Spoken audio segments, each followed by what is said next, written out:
प्रजागृहे दैवाभावे तथा लक्ष्मीर्विनाशायोपजायते स्वाहा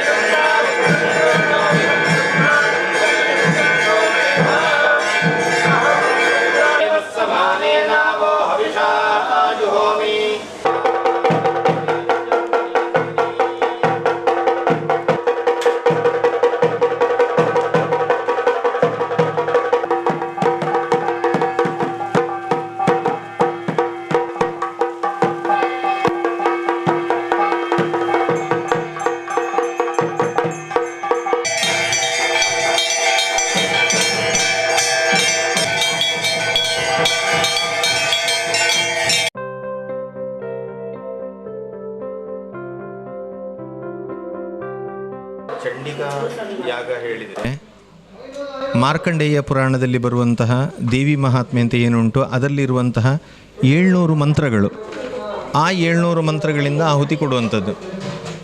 ಆ 700 ಮಂತ್ರಗಳಿಗೂ ಕೂಡ ಒಂದೇ ದ್ರವ್ಯ ಇರುವಂಥದ್ದು, ಅದು ಚಂಡಿ ಪಾಯಸ ಅಂತ.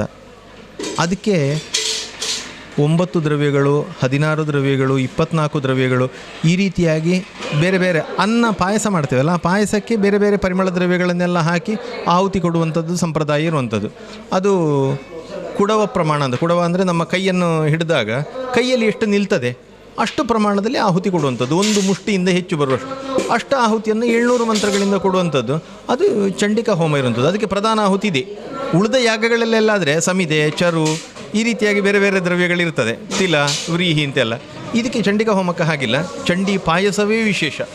ಆ ಚಂಡಿ ಪಾಯಸದ ಮುಖಾಂತರ ಆಹುತಿ ಕೊಡುವಂಥದ್ದು. ಬಿಲ್ವ ಫಲ, ಒಂದೊಂದು ದೇವರಿಗೆ ಒಂದೊಂದು ಸಮಿತ್ತುಗಳು ಇಷ್ಟ ಅಂತ ಇದೆ.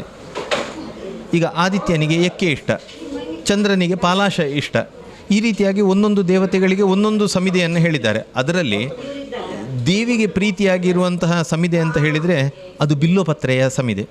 ನಾವು ಈ ದುರ್ಗಾ ಹೋಮ ಅಂತ ಎಲ್ಲ ಮಾಡಬೇಕಾದ್ರೆ ಬಿಲ್ಲೋಪತ್ರೆಯ ಸಮಿದೆಯಲ್ಲೇ ಆಕೆಗೆ ಆಹುತಿ ಕೊಡುವಂಥದ್ದು. ಆ ಬಿಲ್ಲೋ ಫಲ ಆಕೆಗೆ ಪ್ರೀತಿಯಾದ ಕಾರಣ ಬಿಲ್ಲೋ ಫಲವನ್ನು ಆಹುತಿ ಕೊಡುವಂಥದ್ದು.